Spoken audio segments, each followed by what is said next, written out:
Oke, nah soal tadi nomor 21 katanya kira-kira soalnya bentuknya seperti ini. Oke. Nah, salah satu peserta KSM tahun 2021 mendengar azan dari musola di dekat rumahnya. Jika cepat lambat gelombang bunyi dalam dinding rumah adalah V, adalah akar pangkat dari 2Y rho dengan Y modulus Young, dan rho adalah massa jenis zat padat. Maka modulus Young dapat dinyatakan dalam satuan. Ini ada beberapa cara ngejawabnya. Yang pertama, kamu bisa dapat jawabannya dari yang namanya itu perhitungan V adalah akar dari pangkat dari Y dan rho. Atau kamu bisa dapat informasinya langsung dari modulus Young kayak gitu. Nah, apa itu modulus Young? Modulus Young itu adalah perbandingan antara tegangan dengan regangan. Sorry, ini saya jauhin bentar ya. Nah, perbandingan antara tegangan dibagi dengan regangan. Tegangan dibagi dengan regangan. Nah, kita tahu nih kalau misalnya tegangan, mungkin adik-adik pernah nengok nih apa namanya tuh sesuatu yang elastis. Misalnya namanya karet misalnya. Karet itu kan elastis kan. Nah, ketika kita tarik dengan sebuah gaya, dia kan akan menegang kayak gitu. Maka di sini kan ada luas penampang, maka tegangan itu didefinisikan sebagai perbandingan antara gaya per dengan luas penampang. Nah, gaya itu kan satuannya adalah Newton dan luas penampang satuannya adalah meter kuadrat kayak gitu. Nah, sementara regangan itu sendiri, jadi ceritanya kalau misalnya ada suatu benda yang sudah ditarik ini, lalu kemudian dia melar. Nah, melarnya itu kira-kira seperti ini. Nah, itu namanya regangan. Nah, ini dari sini kemari itu kita sebut dengan panjang awal, kita sebut dengan L0. Nah, dari sini kemari kita sebut dengan LT atau panjang terakhir kayak gitu. Nah, ya. Antara dari sini sampai kemari kita sebut dengan LT atau panjang terakhir. Nah, perubahan panjang terakhir dengan panjang awal kita sebut dengan delta L. Ini, mohon maaf saya ambilkan dulu ya, nak. Nah, disebut dengan delta L. Apa itu delta L? Perubahan. Delta L itu adalah selisih antara panjang terakhir dengan panjang awal. Sehingga yang namanya regangan itu didefinisikan sebagai perubahan panjang per dengan panjang mula-mula. Nah, perubahan panjang itu satuannya adalah meter. Panjang mula-mula pun satuannya meter. Maka meter per meter itu kan habis. Nah, balik lagi ke definisinya bahwa modulus Young tadi apa? Perbandingan antara tegangan dibagi dengan regangan. Saya singkat nih, modulus Young adalah perbandingan antara tegangan dibagi dengan regangan. Sehingga kalau misalnya tadi tegangan itu satuannya apa? Tegangan itu kan satuannya adalah Newton per meter kuadrat kayak gitu. Nah, regangan itu kan tanpa satuan kayak gitu. Berarti modulus Young itu satuannya sama dengan Newton meter kuadrat atau Newton meter minus 2. Jawabannya adalah yang B ya. Oke. Mana nih? Oke, jawabannya adalah yang B. Nah, atau bisa dengan cara seperti ini. Mungkin Bang Andi pakai cara yang seperti ini nih. V adalah akar pangkat 2 dari Y per rho. Maka Y-nya itu yang ditanya. Y-nya itu modulus Young. Kita bisa cari nih. V ini cara yang kedua ya. Cara yang kedua kita misalkan apa namanya itu tintanya ini warna merah. Jadi katanya di sini V sama dengan akar dari Y per rho ya. Nah, gini ya, akar pangkat 2 dari Y per rho. Nah, kita tahu nih kalau misalnya apa namanya itu P itu satuannya adalah meter per second. Dan kita juga tahu kemarin kita sudah bahas tentang massa jenis. Massa jenis itu satuannya adalah kilogram per dengan meter pangkat 3. Jadi adik-adik mungkin bisa masukkan di sini ini meter per second, lalu kemudian di sini ada sama dengan, terus kemudian di sini kita taruh satuan dari Y. Nah, di sini ada Y-nya per dengan, di sini ada rho. Rho-nya sama dengan apa nak? Kilogram per dengan meter pangkat 3. Nah, supaya akar ini hilang, berarti kita harus kuadratkan. Nah, kalau dikuadratkan, maka jadilah kira-kira seperti ini. M dikuadratkan, jadi apa, Nak? Jadi M kuadrat.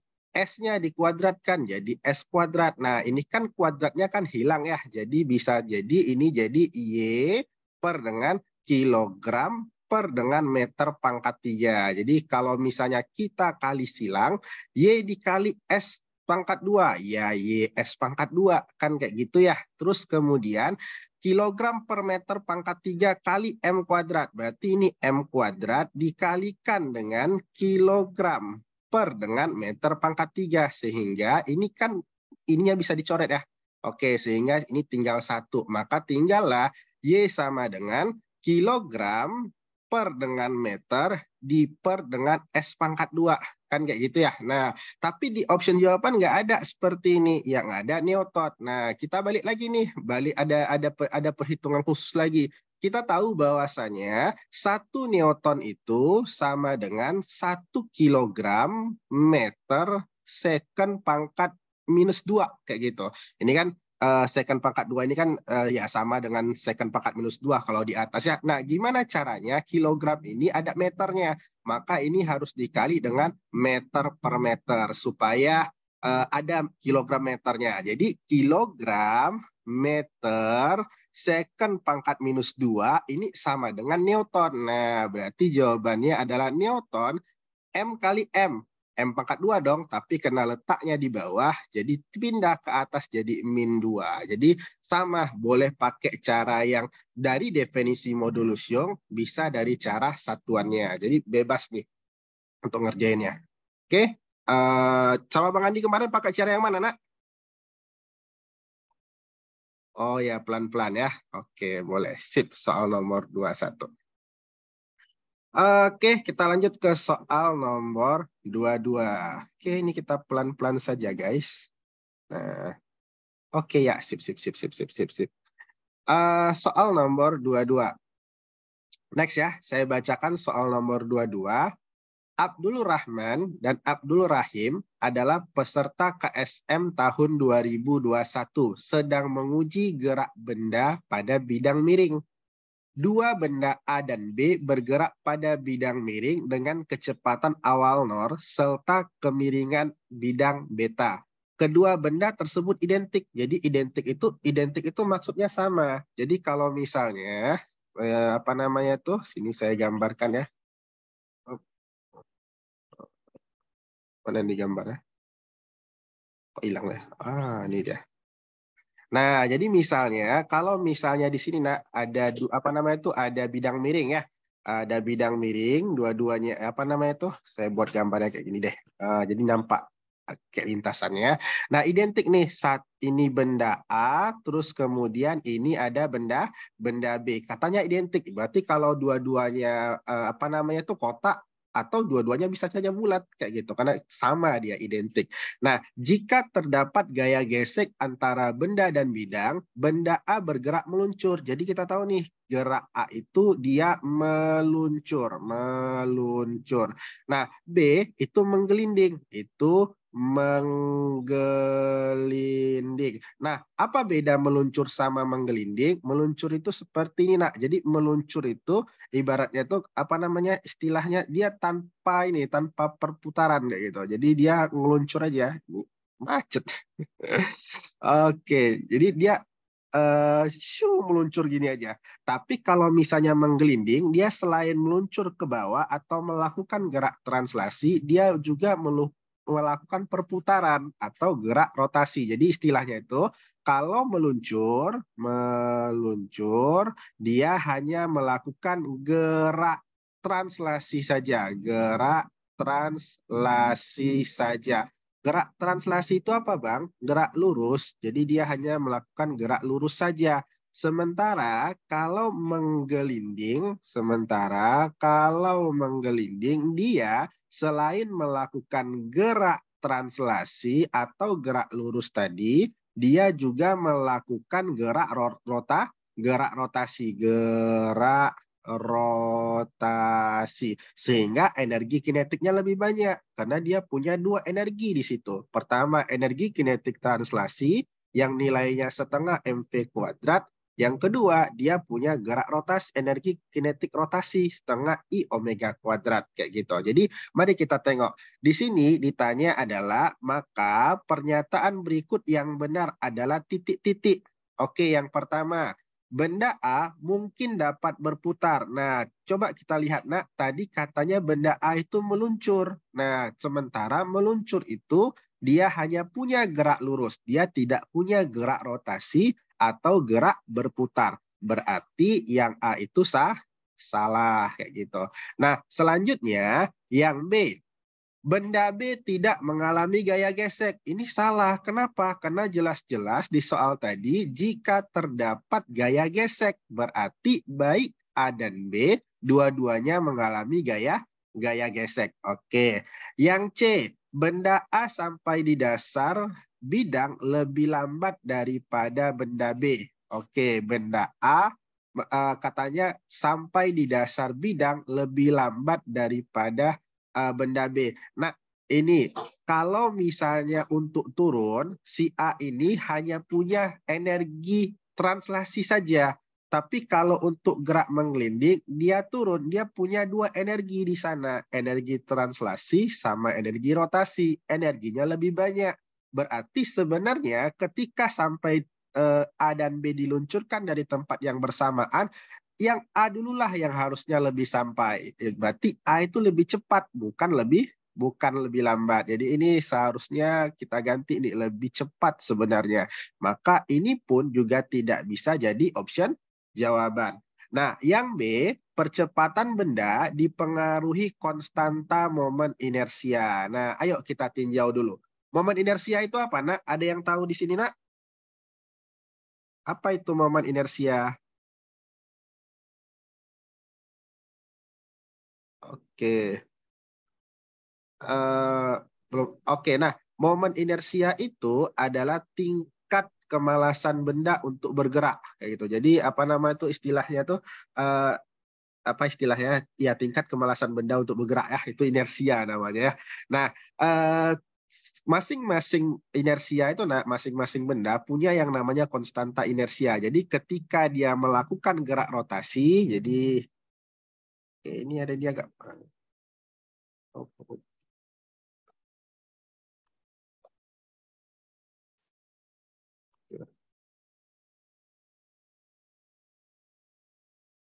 Nah, jadi ketika dia melakukan gerak rotasi, maka dia butuh yang namanya inersia. Nah, berarti untuk yang B, percepatan benda B dipengaruhi oleh konstanta momen inersia. Berarti ini benar jawabannya. Berarti untuk soal nomor 22, jawabannya adalah yang D. Oke, lanjut ya. Biar terkejar sesi 1 ini pembahasan KSM Provinsi tahun 2021. Sampai di sini ada pertanyaan teman-teman? Enggak. Enggak ya? Oke, yuk. Nah, sekarang soal nomor 23. Mungkin ini sekedar review ya bagi yang sudah belajar yang bedah soal kabupaten kemarin. Ya. Sesi nanti boleh bahas tentang magnet.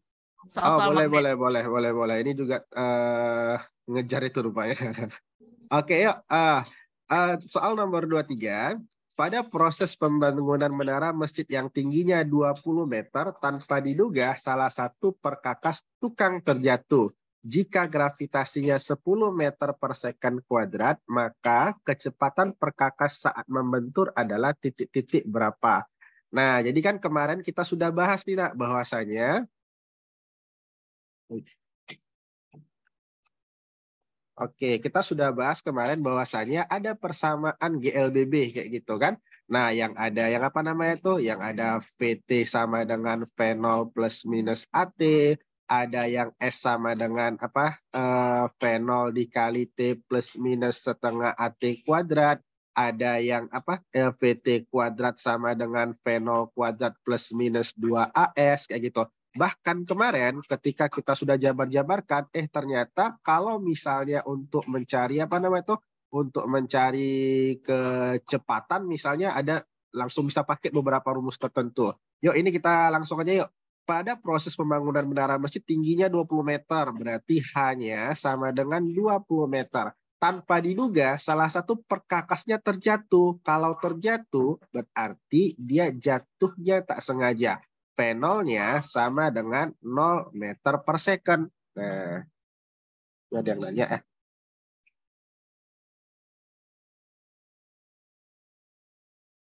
ya. Iya, catatannya akan dikirim ke grup kok insya Allah. Oke, P0-nya sama dengan 0 meter per second. Lalu kemudian gravitasinya. Nah, gravitasinya adalah 10 meter per second. Galaksinya ke? Gimana, Nak? Udah mati video. Udah. Oke, G-nya sama dengan 10 meter per second kuadrat. Maka kecepatan perkakasaan membentur. Berarti yang ditanya adalah VT. Nah, kalau misalnya ditanya VT, ada hanya berarti kita bisa pakai alternatif pilihan nomor 3. Di mana persamaannya gimana, guys? VT kuadrat sama dengan P0 kuadrat plus ya, karena dia jatuh 2, A-nya berubah menjadi G, S-nya berubah menjadi H. Maka di sini bisa deh kita jabarin, ini kan 0 ya, 0 tambah berapapun kan nggak ngaruh kan.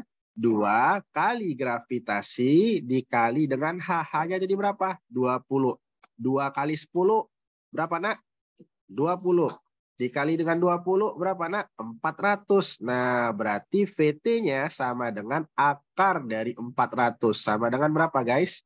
20 meter per second. Maka jawabannya adalah yang mana nih yang 20 meter per second? Yang B. Bisa diterima kira-kira, teman-teman? Bisa. Nah, ya. Oke, nah sekarang kita masuk ke materi hukum Newton ya. Hukum Newtonnya akan masuk beberapa soal nanti. Jadi kita fokus di sini dulu nih, pengembangan materinya dulu. Nah, soal nomor 24 katanya seperti ini. Bis bermasa 2 ton yang sedang membawa 40 orang peserta KSM 2021 meluncur ke bawah dengan kecepatan tetap di jalan raya yang beraspal dan relatif kasar. Sudut kemiringan jalan raya diketahui 30 derajat dan masing-masing peserta rata-rata 50 kg. Jika bis tersebut muatannya dianggap benda titik, maka nilai koefisien gesek antara roda bis terhadap jalan tersebut adalah, oh ya, Nak, sebelum ini saya mau tanya, gaya itu apa, Nak? Ya, gaya itu adalah tarikan atau dorongan ya. Oke, nah, orang yang membahas tentang gaya, salah satunya adalah si Newton. Bukan salah satunya sih, yang perdana maksudnya. Yang perdana adalah si Isaac Newton. Ada berapa hukum Newton, Nak? Ada berapa, guys? Saya ralat ya. Hukum Newton itu ada 4 sebenarnya. 3 untuk gerak, 1 untuk gravitasi. Jadi yuk kita bahas dulu yuk. Kita beri judul yang namanya hukum-hukum Newton. Jadi sekalian nanti kita akan bahas tentang hukum gravitasi Newton. Nah, hukum-hukum Newton. Yang pertama ada yang namanya hukum 1 Newton. Nah, kata hukum 1 Newton, hukum 1 Newton ini katanya secara rumus sigma F sama dengan 0. Nah, kapan sigma F itu sama dengan 0? Saat 3 kondisi. Pertama, saat benda itu dalam keadaan diam. Yang kedua, saat benda itu ketika mengalami GLB, gerak lurus beraturan, atau kecepatannya konstan. Kan GLB itu kan kecepatannya kan konstan kan? Nah, terus kemudian kapan sigma F itu sama dengan 0? Saat dalam kondisi seimbang. Jadi misalnya nih, sebuah benda dalam keadaan diam, Nak, jumlah gayanya berapa, Nak? Ayo, dalam keadaan diam, jumlah gayanya berapa, guys? 0. 0. Saya mau tanya, ada nggak gaya yang bekerja pada benda ini? Ada. Ada gaya apa aja, Nak? G normal sama G ada berat. gaya berat, ada yang namanya gaya normal. Nah, yang kedua, ya tapi jumlah gayanya sama dengan 0. Itu sama kayak kita main tarik tambang, misalnya ada siapa namanya itu? Si A sama si B main tarik tambang gitu. A narik ke sini, si B narik ke sini, tapi mereka seimbang, maka tarikannya itu nggak apa namanya tuh? mereka seolah-olah diam atau seimbang gitu, tapi ada gaya di sana kayak gitu. Oke, ingat ya, sigma F sama dengan 0 berlaku 3 kondisi. Saat kapan? Saat diam, saat GLB, dan saat dalam keadaan seimbang. Nah, yang kedua, ada yang namanya tuh hukum kedua Newton. Hukum kedua Newton. Nah, hukum kedua Newton ini gimana, Bang? Kata si Newton seperti ini. Sebenarnya ini logika aja. Kalau misalnya ada dua benda bermasa M, di sini pun bendanya juga bermasa M. Nah, jadi kalau ini 10 kilo, ini pun 10 kilo juga, sama ceritanya. Kalau ini ditarik dengan gaya sebesar F, ini ditarik dengan gaya sebesar F, nah kira-kira mana yang geraknya lebih cepat? Yang pertama atau yang kedua? Atau dua-duanya sama cepat? Gitu. Oh, sama cepat dong, karena F-nya sama, M-nya sama ya. Tapi kalau di sini ditaruh satu kingkong, kira-kira mana yang lebih cepat, nak? Kira-kira? Yang pertama kan? Ya, kenapa? Karena lebih ringan, Bang. Nah, muncullah hukum 2 Newton, katanya A itu atau percepatan suatu benda itu sebanding dengan jumlah gaya dan berbanding terbalik sama masanya. Jadi kalau masanya besar, itu percepatannya kecil. Kalau percepatannya kecil, kalau masanya kecil, percepatannya yang besar. Nah, selanjutnya ada yang namanya hukum ketiga Newton. Hukum ketiga Newton. Nah, hukum ketiga Newton ini gimana? Jadi hukum ketiga Newton ini sebenarnya Newton itu mikir seperti ini. Kalau misalnya di sini ada bumi, lalu di sini ada yang namanya bulan, kayak gitu. Nah, ada gaya tarik bumi terhadap bulan, nah, dan juga ada gaya tarik bulan terhadap bumi. Itulah yang dikenal dengan di mana ada sigma F aksi, pasti ada yang namanya sigma F reaksi. Cuman arahnya kebalikan. Makanya di sini diberi tanda minus. Kayak gitu kan. Oke, nah cuman ingat syarat dari hukum ketiga Newton itu harus ada dua benda yang berinteraksi. Jadi kalau misalnya kan kita tepuk tangan misalnya, apakah itu hukum ketiga Newton? Enggak, karena satu benda nih, satu kita nih. Kecuali benda tangan satu dianggap benda satu, tangan dua dianggap benda kedua. Jadi syarat dari hukum 3 Newton itu wajib ada dua benda yang berinteraksi. Itu syaratnya, nak ya. Nah, yang ketiga ada yang namanya yang ketiga. Yang keempat ada yang namanya tuh hukum gravitasi Newton. Nah, hukum gravitasi Newton. Hukum gravitasi Newton itu apa? Jadi kalau gaya itu kan dia kan tarikan atau dorongan. Gravitasi itu adalah gaya tarik benda akibat benda itu memiliki massa. Jadi misalnya, nah, ini ada sebuah planet A punya massa MA dan ini ada sebuah planet B punya massa MB. Berarti ini punya gaya tarik kemari, ini pun punya gaya tarik kemari, kayak gitu. Nah, andaikan jarak mereka adalah R, maka gaya tarik menarik antar dua planet ini sebanding dengan perkalian massa planet A dikali dengan massa planet B per dengan jarak kuadrat. Nah, karena ini masih tanda sebanding, supaya dibuat jadi sama dengan muncul yang namanya konstanta pembanding. Kita sebut konstanta gravitasi G besar. Maka G dikali dengan MA dikali dengan MB per dengan R kuadrat. Kayak gitu. Nah, sampai di sini adik-adik connect jalan ceritanya dulu sebelum kita bahas soal nomor 24. Bang, ulangi kedua Newton lah. Hukum MB kedua. itu apa? Yang MB mana, nak? itu apa? MB ini misalnya ada dua planet yang berbeda. Di sini massa planet A, MA itu massa benda A atau massa planet A ya. MB itu adalah massa benda B atau massa planet B, kayak gitu. Nah, saya ulangi hukum kedua Newton. Jadi hukum 2 Newton, nah, ceritanya seperti ini. Misal nih, di sini ada sebuah benda bermassa M, sebelah satu. Sebelah dua pun ada benda bermassa M. Masing-masing didorong dengan gaya yang sama. Di sini didorong dengan gaya F, di sini pun didorong dengan gaya F. Jadi kalau di sini kuat, di sini pun kuat juga, kayak gitu. Kalau di sini pelan, sini pun pelan juga. Nah, kira-kira mana yang geraknya lebih cepat? Yang pertama atau yang kedua kira-kira? Kalau kingkongnya belum ada nih. Kira-kira yang mana yang lebih cepat? Yang pertama atau yang kedua kira-kira, nak? Sama kan? Karena F-nya sama, M-nya sama. Tapi ketika di sini saya taruh satu kingkong misalnya yang agak besar sedikit kayak gitu kan. Nah, berarti yang mana kira-kira lebih cepat kalau didorong? Yang lebih cepat tentu yang pertama. Kenapa bukan yang kedua? Karena lebih berat kayak gitu atau masanya lebih banyak. Maka katanya percepatan yang dialami suatu benda itu sebanding dengan jumlah gaya yang diberikan dan berbanding terbalik sama massa. Kayak gitu. Oke, connect sampai di sini kira-kira. Nah, lanjutnya nak, kita akan bahas yang namanya itu macam-macam gaya. Nah, macam gaya. Tadi ada yang jawab tadi ketika benda diam, apakah ada gaya di sana? Ada. Katanya ada gaya normal dan ada gaya berat. Yuk sekarang kita bahas yuk. Apa itu gaya berat? Nah, apa itu gaya berat? Gaya berat itu apa, nak? Gaya berat itu adalah massa yang dipengaruhi oleh gravitasi. Yang dipengaruhi gravitasi. Jadi kan gravitasi kan arahnya selalu ke bawah ya. Jadi gimana pun bendanya, gaya beratnya mesti ke bawah. Ya, seperti ini. Kalau bendanya seperti ini pun gaya beratnya mesti ke bawah juga seperti ini. Nah, besarnya gaya berat itu sama dengan massa dikali dengan gravitasi. Sampai di sini connect kira-kira? Connect ah.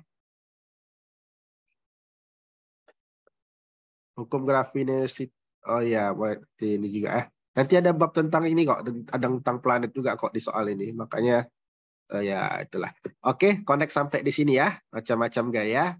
Pertama gaya berat. Nah, yang kedua adalah gaya normal. Nah, yang kedua adalah gaya normal. Tulisannya ya agak sedikit ini ya, kecil ya.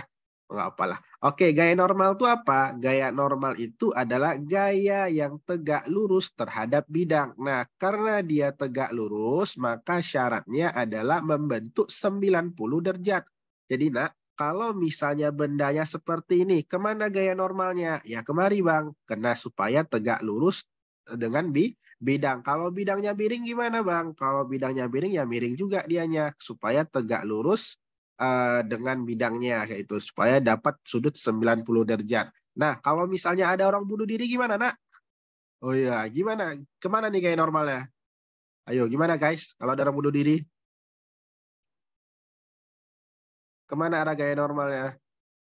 Nah, tadi kita lihat definisi awalnya. Gaya normal adalah gaya yang tegak lurus terhadap bidang. Pada waktu orang ini bunuh diri, dia nyentuh bidang nggak? Nggak nyentuh bidang kan? Makanya pada saat dia bunuh diri, dia tidak punya gaya normal. Makanya orang yang bunuh diri itu udah nggak normal sebenarnya. Oke ya. Nah, selanjutnya yang terakhir ada yang namanya tuh gaya gesek. Nah, ini yang terakhir. Tulisannya nampak, nak? Sebelah sini nampak tulisannya? Enggak? Hai. Bang, tulisannya kurang jelas. Ya, batas tulisannya seperti itu. Tapi nampak kan? Ini nampak nih, enggak? Nampak. Enggak nampak lagi? Sebelah sini nampak enggak? Nampak enggak? Mana nih? Enggak, Bang. Oh, enggak nampak lagi ya. Oke, nah ini guys, kita langsung ke soal aja langsung ya. Oke.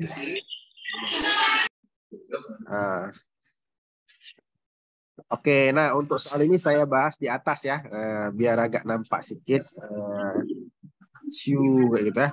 Oke, nah soal nomor 24 ya. Bis masa 2 ton. Oke, ini ya soal nomor 24. Mana nih? Agak dijelasin, Bang.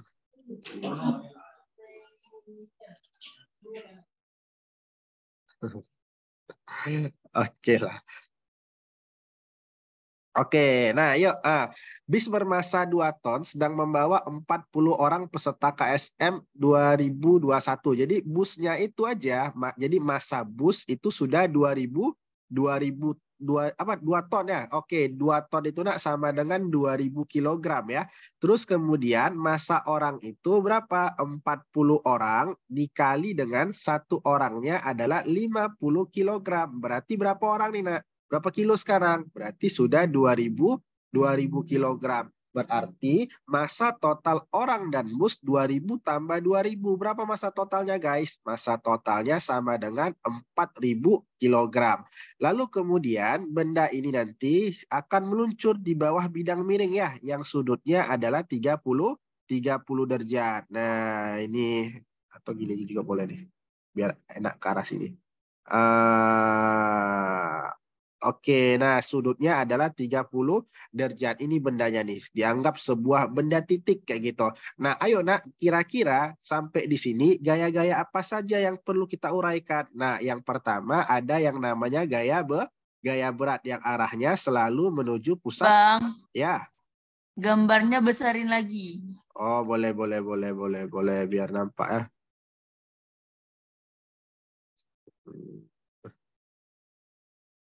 Nah, cukup ya. Bisa nih ya. Tara. Di sini 30 derajat. Oke, yuk kita uraikan gaya-gaya apa saja yang ada di sini, nak. Yang pertama ada yang namanya gaya berat. Gaya beratnya saya buat seperti ini. Yang kemudian, nak, ada gaya apa lagi, nak? Ada gaya normal. Nah, lalu kemudian, nah ingat nih, nak, lalu ingat nih, nak. Nah, perpanjangan gaya normal kita tarik lagi, nak. Namanya di sini adalah W cos theta. Ingat, nak ya. Perpanjangan dari garis dari gaya normal kita uraikan menjadi W cos theta karena di sini nanti ada sudutnya. Nah, di sini, nak, yang searah dengan bidang miring itu namanya adalah W sin theta. Oke, connect ya sampai sini ya. Nah, gaya gesek itu adalah gaya yang gaya gesek itu gaya hambat, gaya yang berlawanan arah dengan arah gaya benda. Jadi kalau arah gaya benda itu, nak, pada bidang miring ini adalah turun ke bawah, maka gaya geseknya pasti naik ke atas karena supaya mengimbangi nih yang turun ini kayak gitu. Nah, di sini dibilang kecepatannya tetap. Kalau kecepatan tetap pakai hukum berapa guys? Hukum 1, hukum 2 atau hukum 3? 1. Hukum 1 ya, di mana sigma F-nya akan sama dengan 0. Nah, dari sini, nak, kita bisa taruh misalnya ini positif misalnya. Berlawanan arahnya tentu ini negatif. Nah, kita ubah nih jadi W sin theta dikurang dengan F gesek sama dengan 0. Berarti di sini bisa nih kita ubah W sin theta sama dengan F gesek. Nah, W itu kan kita ubah nih. M kali G sin theta. Sin dari 30 berapa guys? Setengah. Gaya normal tadi apa? Ingat nih, gaya normal itu adalah perpanjangan dari, garis yang dipanjangin dari gaya normal adalah W cos theta. Berarti F gesek itu, nah, itu sama dengan gaya normal kali koefisien gesek. Kayak gitu. Nah, gaya normal itu kita ganti menjadi apa? Yang segaris nih dengan si N. Berarti M dikali G dikali setengah sama dengan N-nya kita ganti, nak. Jadi apa berarti? W ya. W itu kan M kali G ya. M kali G ini cos dari cos theta. Cos dari 30 derajat. Nah, dikali dengan koefisien gesek. Nah, MG-nya kan bisa dicoret ya. Nah, kebetulan cos 30 itu adalah setengah akar 3. Nah, setengah akar 3. Berarti ini pun bisa dicoret. Sehingga kita dapatkan hasilnya adalah 1 sama dengan nu gesek kali akar 3. Karena ditanya adalah koefisien geseknya. Kalau gitu koefisien geseknya berapa guys? Ya 1 per akar 3. Nah, 1 per akar 3 itu kan nggak ada di jawaban. Maka kita rasionalkan dengan akar 3 per akar 3. Maka hasilnya adalah akar 3 per 3 atau 1/3 akar 3. Ya gitu. Maka jawabannya adalah yang C. Oke. Connect nak atau enggak atau terputus ini ya? Bang, Atau enggak kerekam ini ya? Atur aja letak kameranya. Oh iya ya. Ini gimana cara ngatur ya? Ya nak, gimana nak? Bang itu kan G normal. Tapi kok pas ke bawah udah M kali G? Ke bawah sudah M kali G. Oh ini saya ini dulu ya. Di mana saya taruhnya? Ini saya pindahin soalnya nak ya.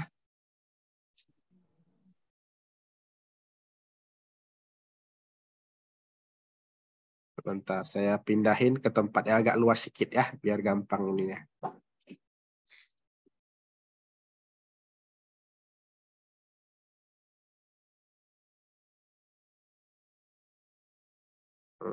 Wood.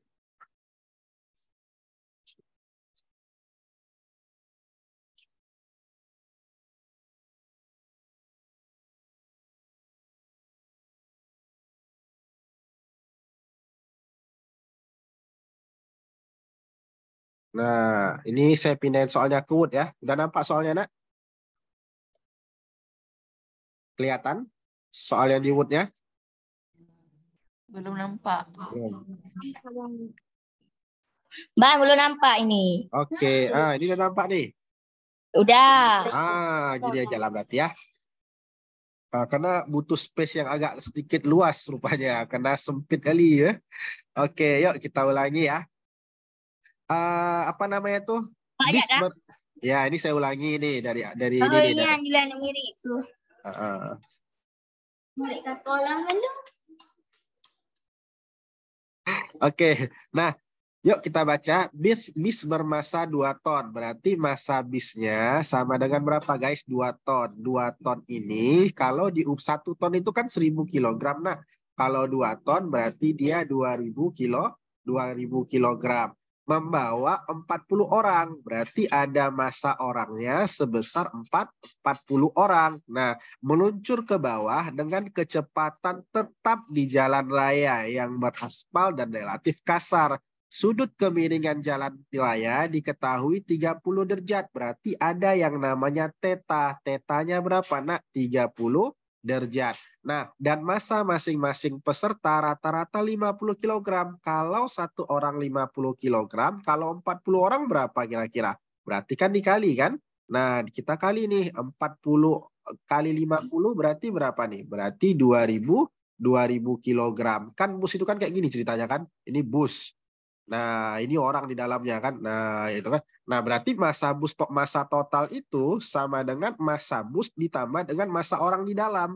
Massa bus tadi kan 2000, massa orangnya kan 2000. Berarti massa totalnya sama dengan 4000 kg. Sampai sini connect ya.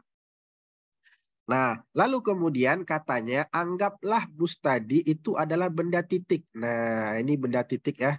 Nah, benda titik di dalam bidang miring. Nah, oke. Nah, katanya seperti ini, nak. Ditanya itu koefisien geseknya. Nah, ayo sekarang, nak, kita bahas dulu gaya-gaya apa saja yang ada di sini. Pertama, ada yang namanya gaya berat yang arahnya selalu menuju ke bawah. Nah, yang kemudian, nah, ada yang namanya apa lagi, nah? Ada yang namanya gaya normal gitu kan, yang arahnya tegak lurus terhadap bidang. Sampai di sini connect ya.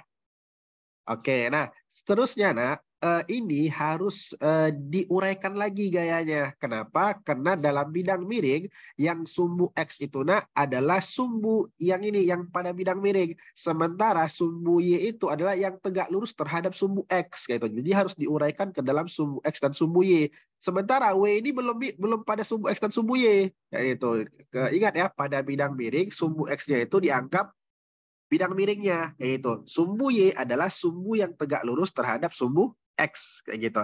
Nah, W itu masih harus diuraikan. Gimana caranya? Oh, kita tarik perpanjangan dari garis ini, nak, dari garis gaya normal. Jadi ketika di sini ada theta, maka berseberangannya pun juga ada theta kayak gitu. Nah, ingat kemarin sudah pernah kita review bahwa setiap yang mengapit sudut gunakan cos. Antara W dengan ini ada sudut kan?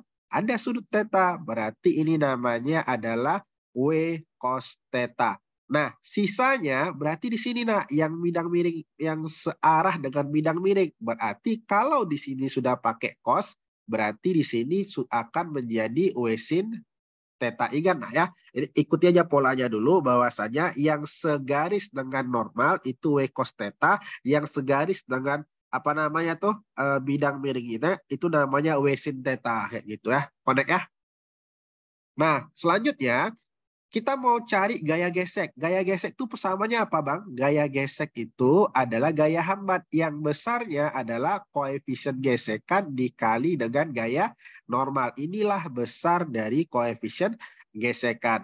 Nah, yuk kalau misalnya nak secara fisika seharusnya seperti ini. Kita tinjau dulu sumbu Y pada bidang miring. Tinjau sumbu Y pada bidang miring. Pada bidang miring. Kan di sini kan pada sumbu Y berarti ada N, ada W cos theta. Ketika pada bidang miring, benda ini kan nggak loncat-loncat kan? Berarti dia dianggap diam. Sigma F pada sumbu Y sama dengan 0. Nah, N ini mau positif atau mau negatif kira-kira nak? Oh, saya maunya positif, Bang. Saya maunya ini, kalau N-nya positif berarti kemarinnya negatif. Nah, kalau kayak gitu, ayo N dikurang dengan W cos theta sama dengan 0. Berarti N-nya sama dengan W cos theta. Nah, ini kalau misalnya mau pakai cara tinjau-tinjau boleh. Atau cara mikirnya seperti ini, nak. Cara mikirnya. Ini kan N segaris dengan W cos theta. Gitu. Karena dia seimbang, maka besarnya N sama dengan W cos theta. Kayak gitu. Ingat ya. Nah, ini kan N segaris dengan W cos theta. Karena dia seimbang, dia loncat-loncat, dia diam di keadaannya. Maka besarnya N sama dengan W cos theta. Connect sampai di sini kira-kira? Oke, nah selanjutnya nak, di sini ada yang namanya gaya gesek. Gaya gesek itu gaya hambat yang arahnya berlawanan arah dengan arah gaya gerak benda. Kayak gitu. Jadi dalam hal ini benda itu kan meluncur ke bawah. Berarti gaya geseknya adalah ke atas. Tadi kecepatannya konstan katanya. Berarti kalau kecepatannya konstan berlaku hukum berapa Newton? Hukum pertama Newton. Berarti sekarang kita tinjau pada sumbu X ya. Sigma Fx sama dengan 0. Yuk.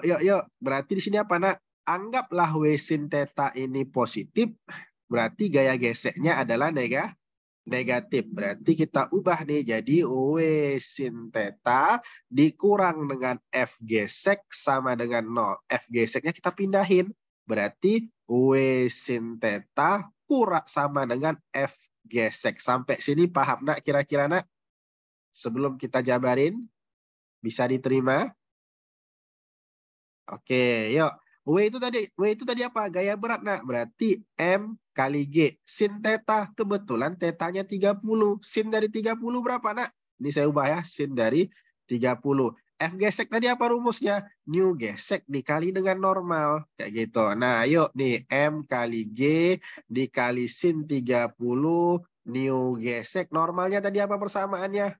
W cos theta. Nah, kita bisa ganti W itu jadi apa? M kali G. Kan kayak gitu ya. Nah, sekarang apa yang sama? Nah, yang sama itu, Bang, bisa nggak tulisan diketik aja? Lebih parah, lebih ini ya. Oke. Nah, M kali G berarti bisa dieksekusi. Sehingga di sini tinggal, apa namanya itu? Sin 30 derajat sama dengan, berapa ini guys? Nu gesek dikali dengan cos 30 derajat. Nah, sin 30 berapa, Dek? Setengah. Nu gesek cos 30 berapa?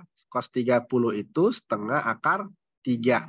Nah, setengahnya kan bisa mati. Di sini 1. Maka kesimpulannya adalah 1 sama dengan nu gesek kali akar 3. Gitu. Kalau nu geseknya aja berarti berapa? Ya, 1 per akar 3, guys. Kalau misalnya 1 per akar 3 ini kalau dirasionalkan bisa kan dalam matematika, maka kali dengan akar 3 per akar 3. Ya akar 3 kali 1 ya akar 3. Akar 3 kali akar 3 ya 3. Maka jawabannya adalah nu gesek sama dengan Sepertiga akar 3. Maka jawabannya adalah sepertiga akar 3. Tulisan diketik. Nanti waktu di ini ada masanya ngetik. Nah, kalau diketik ini nggak ketik-ketik, ini panjang. Oke ya. Nah ini nanti kan saya berikan catatannya insya Allah. Oke, next. Lanjut ya. Oke, ada pertanyaan sejauh ini guys? Nah, oke, kalau tidak ada berarti kita lanjut ya. Nah, soal nomor 25. Berarti tadi jawabannya apa? C ya, sepertiga akar 3. Nah, nomor 25, seorang peserta KSM 2021 menggunakan bolpen yang dilengkapi dengan pegas kecil di dalamnya. Untuk menggunakannya diperlukan ya. Cara merasionalkan bilangan gimana? Cara merasionalkan bilangan, bukan merasionalkan bilangan, merasionalkan akar ya. Jadi misalnya dapat tadi jawabannya tadi berapa nak? Misalnya tadi dapat jawabannya adalah berapa tadi? 1/akar 2 misalnya karena nah cara merasionalkan akarnya sama-sama dikali dengan akar 2. Jadi atas kali akar 2, bawah pun juga dikali dengan akar 2. Akar 2 kali 1 maka ya akar 2 kayak gitu. Akar 2 kali 2 kan akarnya hilang ya, tinggal 2. Maka jawabannya adalah akar 2/2 kayak gitu. Nah, akar 2/2 itu kan sama kan dengan setengah akar 2 kayak gitu. Jadi gitu. Tadi jawaban UGS-nya berapa? Bukan akar 2 tadi. Berapa? 1/akar 3 ya. Oh ya, akar 3. Jadi kalau akar 3 maka dikali dengan akar 3/akar 3 juga dikali dengan akar di bawahnya. Akar 3 kali 1 ya akar 3 per akar 3 kali akar 3 berarti kan 3. Nah, ini kan sama dengan sepertiga akar 3. Kira-kira seperti itu nah cara merasionalkan akar. Terima kasih, Bang.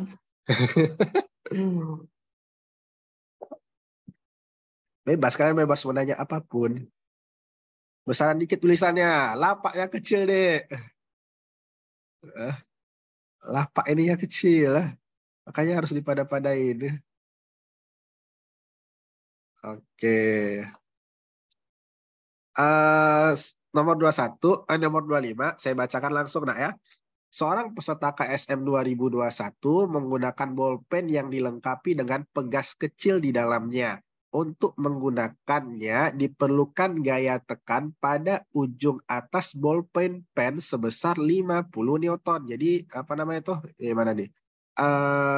Ada gaya sebesar 50 Newton. Sehingga ujung bagian bawahnya keluar sepanjang 1 cm. Energi potensial pegas yang tersimpan pada saat tertekan adalah, nah kita masuk bab pegas nak ya. Oke. Nah, ngomong-ngomong kalian tahu pegas itu apa guys? Pegas itu sama dengan per nak ya. Jadi bahasa kita tuh per kayak gini. Ini per nak. Kalau awal mula pegas itu nak panjangnya seperti ini, kalau misalnya diberikan beban, dia berarti akan nambah panjang kan?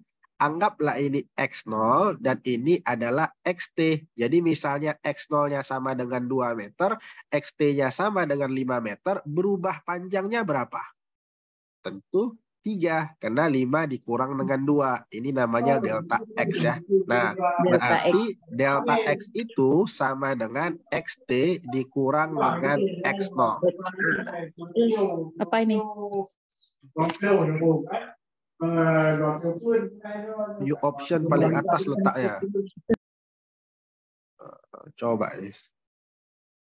Salah ya. Coba sebentar ya, saya cek lo view optionnya biar ini. Stop share, view action ya, view ya. Oh, ini ada view full screen. Oke, ini udah full screen ya. Kelihatan nih dari awal sampai ujung nih.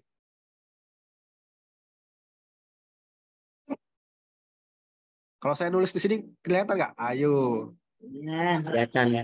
Kelihatan ya? Oh, kelihatan ya. Oh, pasti nanti nggak full screen ya. Oke, sorry. Apa namanya tuh?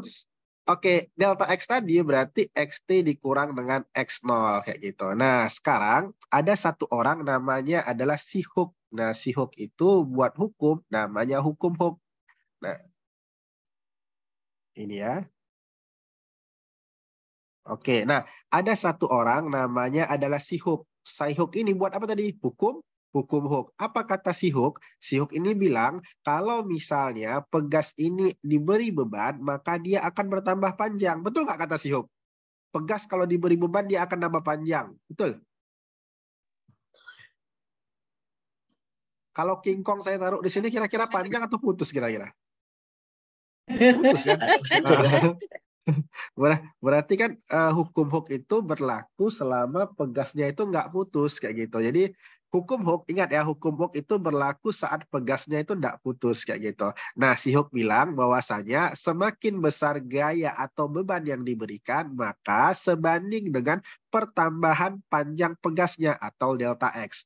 Nah, karena ini masih tanda sebanding, supaya dibuat jadi sama dengan, harus ada konstanta sebanding, namanya K. Berarti FK kali delta X. Apa itu F? F itu adalah beban atau gaya. Apa itu K? K itu adalah konstanta pegas. F itu beban ya, atau gaya. Oke, K itu tadi apa? K itu adalah konstanta pegas. Nah, apa itu delta X? Delta X tadi adalah pertambahan panjang pegas ya. Oke.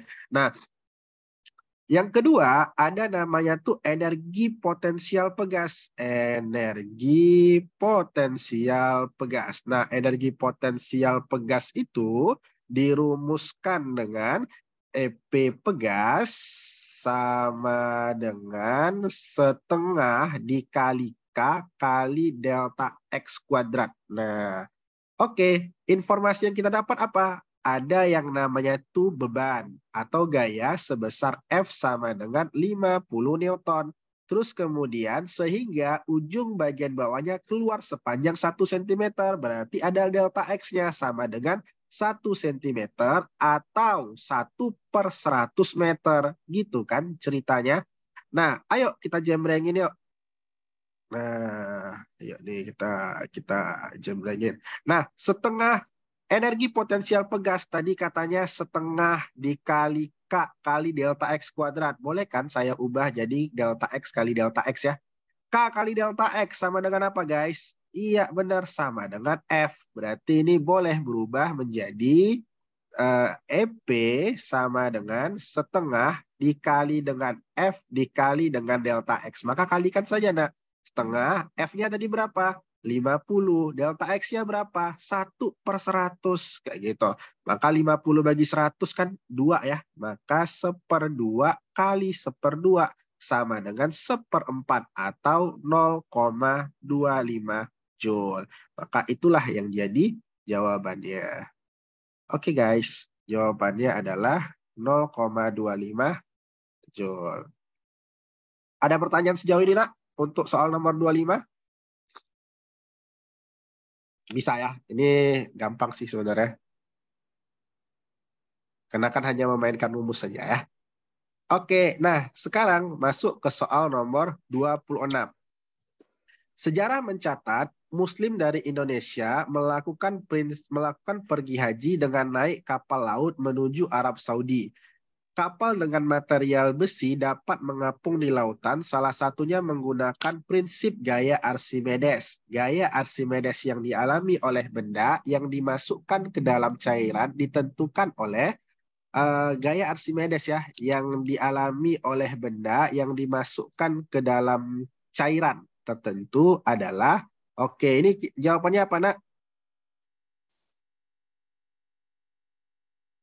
Ini gaya ini maksudnya itu gaya angkat ya, gaya angkat. Kemarin kan sudah ada dibahas kan bahwasanya ini rho kali V kali G ya. Berarti dia bergantung dari massa jenis dan bergantung pada massa benda. Jawabannya adalah si A ya. Oke, sekarang nomor 27. Karena mungkin waktu kita mepet ya. Ini kita harus clearkan ini guys.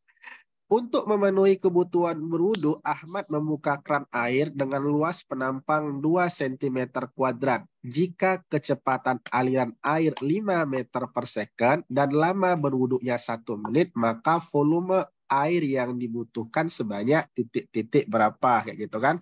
Nah, dalam fluida, kemarin agak lupa saya bahas nih. Dalam fluida ada bab judulnya itu adalah debit.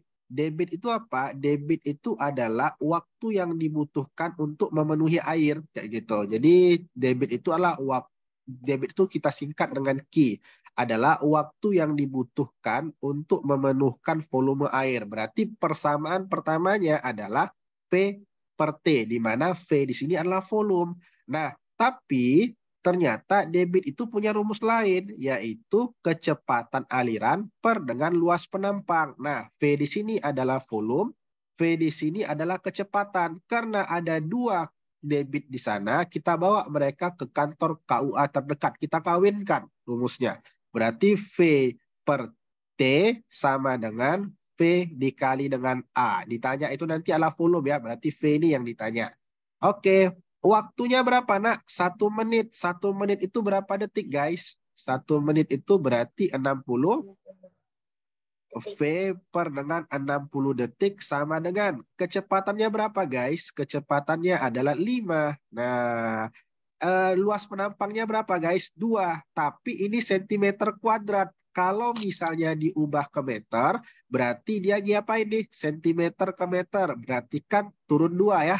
Berarti bagi ya ini ya, 2 cm diubah menjadi ke meter, berarti 2 bagi 100. Tapi karena ini kuadrat, maka ini pun harus dikuadratin juga. Berarti dibagi 10.000.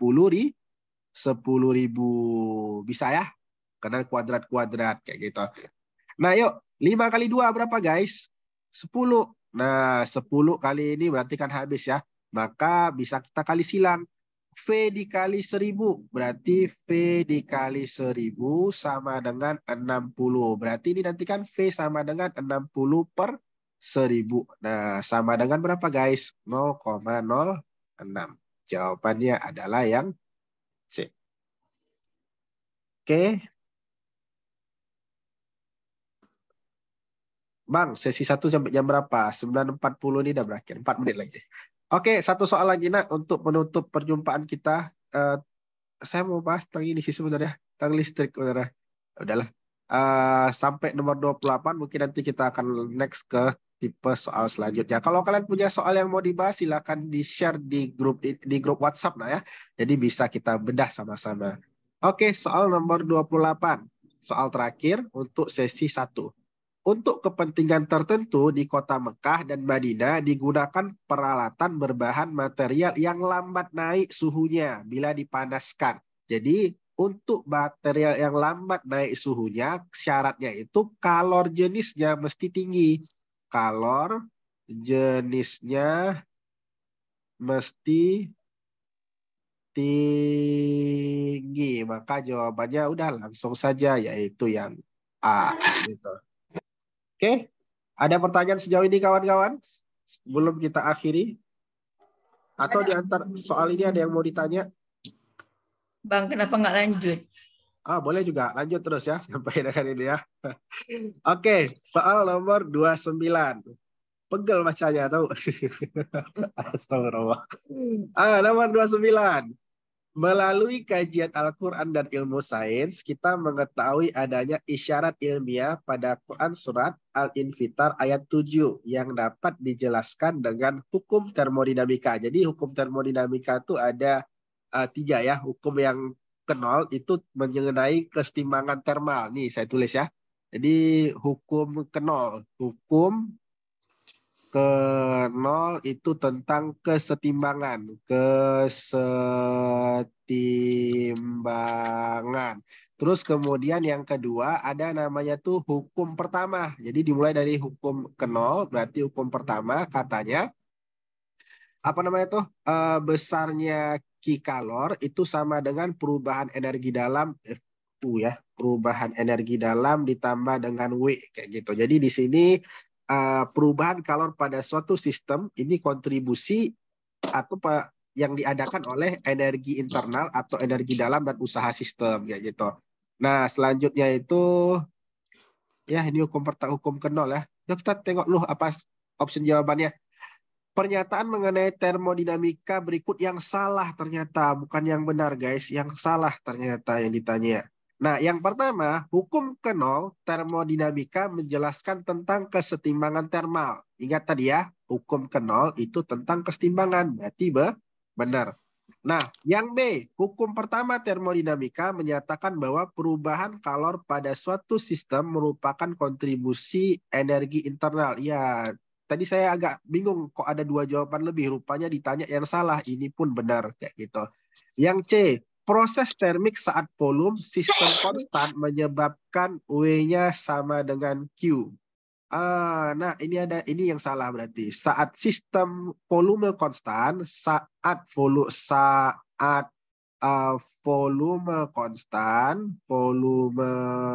konstan, maka W-nya sama dengan 0, bukan sama dengan Q. Berarti ini keliru. Berarti jawaban yang salah adalah yang C. Bang. Ya. Proses termik itu apa? Proses termik. Proses termik itu suhu. Jadi proses suhu. Jadi ada namanya tuh ini apa namanya tuh? Pernah dengar nggak? Ada yang namanya isobar, isotermik, apalagi isohorik. Jadi proses termik itu ada ini, ada mana ini. Proses termik itu ada yang namanya isobar. Isobar itu apa? Suatu keadaan di mana tekanan itu dianggap sama. Iso itu sama, bar itu tekanan. Jadi pada gas berlaku persamaan PV nRT, dianggap garis ideal PV nRT. Jadi ada 4 keadaan ya proses termik. Yang pertama dia isobar, di mana tekanannya dianggap sama, berarti P-nya sama. Yang kedua ada dia namanya isotermik, berarti ini suhunya dijaga sama. Yang ketiga ada namanya itu isohorik atau isovolume, di mana di sini volumenya dianggap sama. Terus kemudian di sini ada namanya adiabatik. Nah, adiabatik itu adalah tidak ada kalor yang masuk dan tidak ada kalor yang keluar. Sehingga kan ini yang nomor D ini adalah adiabatik nih. Ini benar, ini adiabatik.